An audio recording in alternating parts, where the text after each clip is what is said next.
মাত্র ৩ লাখ টাকা ধার নিয়েছিলেন একটি চায়ের দোকানের ব্যবসা বাড়ানোর জন্য। ৬ বছর পর সেই ঋণ সুদে আসলে দাঁড়ায় প্রায় ৯.৫ লাখ টাকা। অবশেষে সেই অস্বাভাবিক সুদের ফাঁদ থেকে মুক্তি হয়ে ২০ লিটার দুধ দিয়ে গোসল করলেন বরগুনার বেতাগী উপজেলার কাজিরাবাদ ইউনিয়নের চান্দখালী বাজারের একজন সাধারণ ব্যবসায়ী মোহাম্মদ ছগির। তার এই ব্যতিক্রমী উদযাপন এখন স্থানীয় এলাকা জুড়ে ব্যাপক আলোচনার সমালোচনার জন্ম দিয়েছে। অনেকেই বলছেন এটা শুধু একটি ব্যক্তিগত আনন্দ নয়, বরং সুদের জাল থেকে মুক্তির প্রতীকী প্রতিবাদ।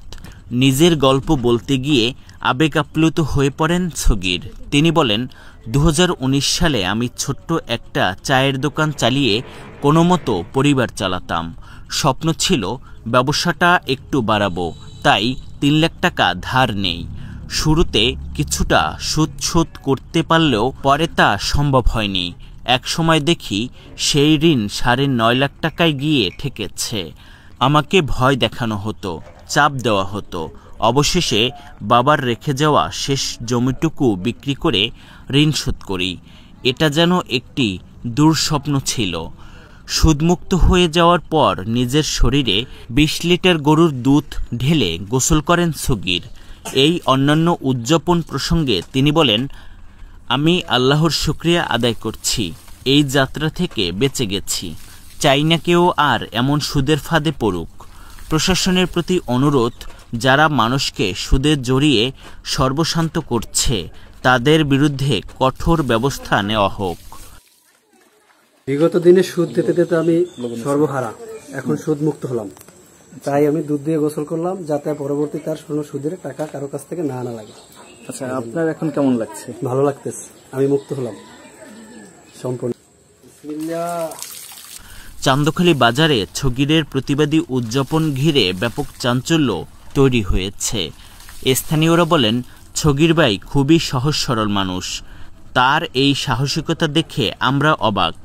এমন কিছু কেউ আগে ভাবেওনি।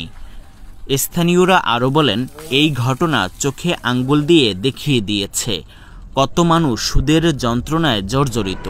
কেউ মুখ খুলে না। ছগির ভাই সেই সাহস দেখিয়েছেন। দেখলাম একটা লোক বালতিতে দুধ ঢাইলে দিয়ে গোসল করলো। আপনি কি শুনলেন আসলে এখানে এসে? শুনলাম যে নাকি কি টাকা পয়সা একজন সুদে আনছিল, সেই সুদের টাকায় ৩ লাখ টাকায় ৯ লাখ টাকা নেছে।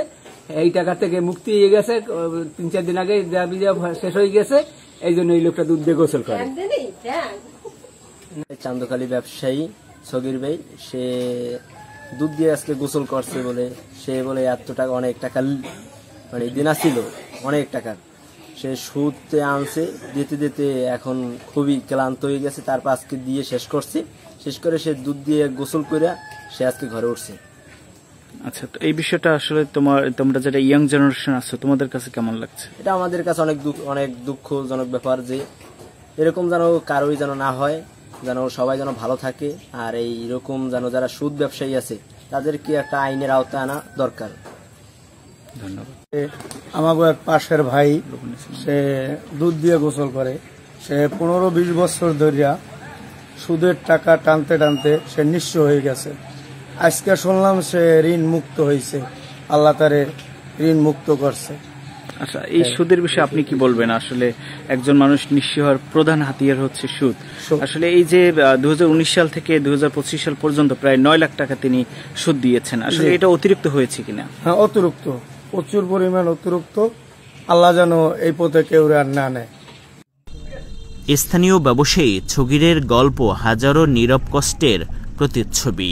যখন রাষ্ট্র বা সমাজ সুদের ফাঁদে পড়া মানুষের জন্য যথাযথ পদক্ষেপ নিতে ব্যর্থ হয়, তখন এই ছগিরই হয়ে ওঠে প্রতিরোধের প্রতীক।